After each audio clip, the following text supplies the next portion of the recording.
অন্তর্বর্তী সরকারের কূটনৈতিক দক্ষতার অভাবে ভারতের সাথে সম্পর্ক তলানিতে পৌঁছেছে বলে মনে করছেন বিশ্লেষকরা। তারা বলছেন, সবশেষ ক্রিকেটার মুস্তাফিজ ইস্যুতে ঢাকা দিল্লির সম্পর্ক আরও জটিল হয়েছে। বিশেষজ্ঞরা জানান, দুদেশের স্বার্থেই ন্যায্যতার সম্পর্ক থাকা প্রয়োজন। নির্বাচিত গণতান্ত্রিক সরকার ক্ষমতায় আসলে তা সম্ভব হবে বলেও মনে করেন তারা। রিপোর্টে জানাচ্ছেন মাহবুব কবির চপল। অন্তর্বর্তী সরকার আসার পর থেকেই ভারতের সাথে সম্পর্কে চির ধরে। তাতে আশার আলো দেখা দিয়েছিল দেশটির পররাষ্ট্রমন্ত্রী জয়শঙ্করের বাংলাদেশ সফরের মধ্য দিয়ে। বেগম জিয়ার মৃত্যুর শোক জানাতে এসে তারেক রহমানকে বার্তা দিয়েছিলেন বলেও আলোচনা ছিল।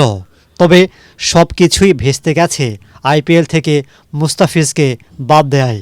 গবেষকরা বলছেন, মানুষের সামাজিক আন্দোলনকে গুরুত্ব দিয়েই পাল্টাপাল্টি পদক্ষেপ চলছে বাংলাদেশ ও ভারতে, যা দুদেশের জন্যই ক্ষতির কারণ হচ্ছে। মুস্তাফিজকে বাদ দেওয়ার পরে ভারত থেকে এক বিজেপি নেতা এমনটি বলেছেন, এটি ভারতের হিন্দুত্ববাদের জয়। তো এই বিষয়টা আসলে শুধু সামাজিক সম্পর্ক নষ্ট করে তা কিন্তু না। এটি দেখেন, দুই দেশের যে ব্যবসা বাণিজ্য, দুই দেশের শিক্ষা, স্বাস্থ্য সেবা, এক্ষেত্রেও কিন্তু একটা নেতিবাচক একটা প্রভাব ফেলে। খালি যে দুই দেশের সরকারের মধ্যে সম্পর্ক খারাপ তা তো নয়, দুই দেশের মাঠে ঘাটে রাস্তাঘাটেও এই নিয়ে কথাবার্তা হচ্ছে এবং বেশ একটা বৈরিতার সৃষ্টি হয়েছে। কখনো কখনো একটা সহিংসতার পর্যায়েও চলে যেতে দেখা গেছে দুই দেশেই। তারা বলছেন, সম্পর্ক অবনতির দায় আছে ভারতের, তবে সেখান থেকে উত্তরণে দৃশ্যমান পদক্ষেপ নেয়নি অন্তর্বর্তী সরকার। আমি ভারতের ঠিক পেটের ভেতরে অবস্থান করছি।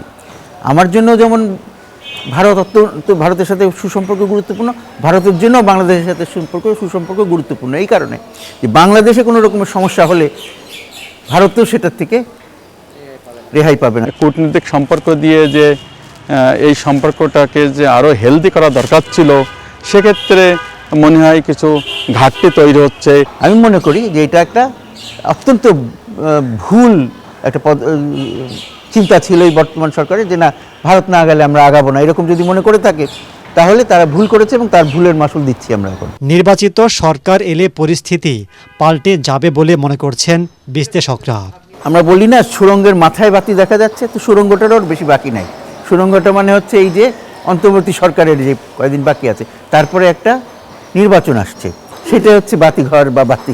যেই আসুক ক্ষমতা, তাদের চেষ্টা থাকবে যে সব দেশের সাথে সুসম্পর্ক করা এবং প্রতিবেশী ভারতের সাথে সুসম্পর্ক করাটা যে অনেক জরুরি, সেটা সবাই বুঝবে। প্রত্যেক দেশের সরকারই ওই দেশের নির্বাচিত সরকারের সাথে কাজ করতে চায়।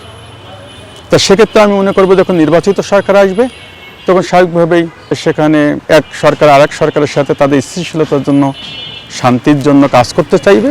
দুদেশের জনগণকেও উস্কানিমূলক বক্তব্য দেয়া বন্ধ করা উচিত বলেও মনে করছেন তারা। এই রাজনীতিকে ক্রিয়ার ক্ষেত্রে নিয়ে গেছে যারা, তাদেরকে দোষ দিচ্ছি। মাহবুব কবির চপল, ATN বাংলা, ঢাকা।